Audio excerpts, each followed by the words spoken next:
एक गरीब पिता और उसकी बेटी। एक बार वह गरीब व्यक्ति अपनी बेटी को उसके स्कूल से लेकर शहर के एक महंगे होटल में पहुंचा। उस व्यक्ति ने फटे पुराने कपड़े पहने हुए थे और उसकी बेटी स्कूल की ड्रेस पहनी हुई थी। जब दोनों होटल के अंदर पहुंचे तो वेटर पूछा, सर आप क्या खाना पसंद करेंगे, आप अपना ऑर्डर बता दीजिए। तब उस व्यक्ति ने कहा कि आप मेरे बेटी के लिए एक प्लेट पाव भाजी लेकर के आ जाइए बस। वेटर ने कहा, सर आप कुछ नहीं लेंगे, आपके लिए भी कुछ लेकर आऊं। तो गरीब व्यक्ति ने कहा, मेरे लिए कुछ नहीं, आज मेरी बेटी के लिए पार्टी है। मैंने इससे वादा किया था कि अगर तुम इस जिले में 10th क्लास में टॉप करोगी तो तुम्हें मैं सबसे महंगे होटल में पार्टी दूंगा, तो आप सिर्फ बच्चे के लिए पाव भाजी ले आइए। वेटर ये बात सुनते ही दौड़कर अपने मालिक के पास गया और बोला कि सर आपसे एक छोटी सी रिक्वेस्ट है कि आप मेरी सैलरी से पैसा काट लेना, लेकिन आज मैं चाहता हूं कि उस बच्ची के साथ उसके पिता को भी एक प्लेट पाव भाजी खिलाया जाए, क्योंकि उस बच्ची ने पूरे जिले में 10th क्लास में टॉप किया है।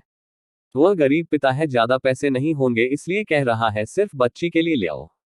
होटल के मालिक ने जब ये बात सुनी तो मुस्कुराते हुए बोला, तुम उसके पिता के लिए भी पाव भाजी लेकर जाओ, उसके लिए भी लेकर जाओ, पैसे मत लेना, 4-5 पाव भाजी पैक करवा कर ले जाओ और 2-3 किलो मिठाई भी लेकर जाओ और उनसे कहना ये पार्टी होटल की तरफ से है, आप ये मिठाई ले जाइए और जश्न मनाइए। जब वेटर ने 2 प्लेट पाव भाजी लेकर गया तो वह व्यक्ति चौंक गया और बोला, मैंने तो एक ही मंगाई थी, मेरे पास पैसे नहीं है।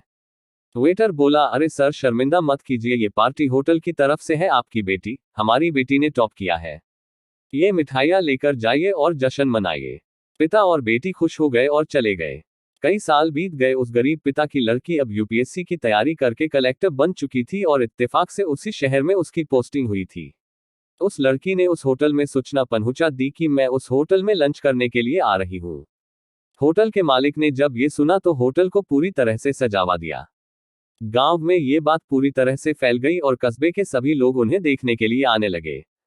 कलेक्टर अपने पिता के साथ उस होटल में पहुंची। कलेक्टर ने होटल के मालिक से कहा कि शायद आप मुझे पहचाने नहीं, हम वही पिता पुत्री है जो कि हमारे 10th क्लास टॉप करने पर आपने मुझे पार्टी दी थी। हम वही पिता पुत्री है, आज फिर से आए हैं और आज पार्टी हम देंगे आपको, आपके पूरे स्टाफ को और पूरे गांव को, क्योंकि आपने गरीबी का सम्मान किया है। आपने उस दिन जो पार्टी दी थी, मुझे बताया कि मुझे कितनी और ऊंचाई तक पहुंचना है, कितनी और बड़ी मंजिल को छूना है। आपने एक नई प्रेरणा दी थी और आज मैं उसी प्रेरणा का एहसान चुकाने के लिए आई हूँ। वो मैडम ये सब कहते जा रही थी और आंखों से आंसू बहती जा रही थी। ये कहानी हमें सिखाती है कि कभी भी किसी गरीब का मजाक मत उड़ाना। हो सके तो उसकी मदद करना, और अगर मदद ना कर सको तो उसका मजाक मत उड़ाना, क्योंकि वो सब देख रहा है। बनना है तो उसकी नज़र में अच्छा बनिए। जहां भी रहिए कर दिखाइए कुछ ऐसा कि दुनिया करनी चाहे आपके जैसा।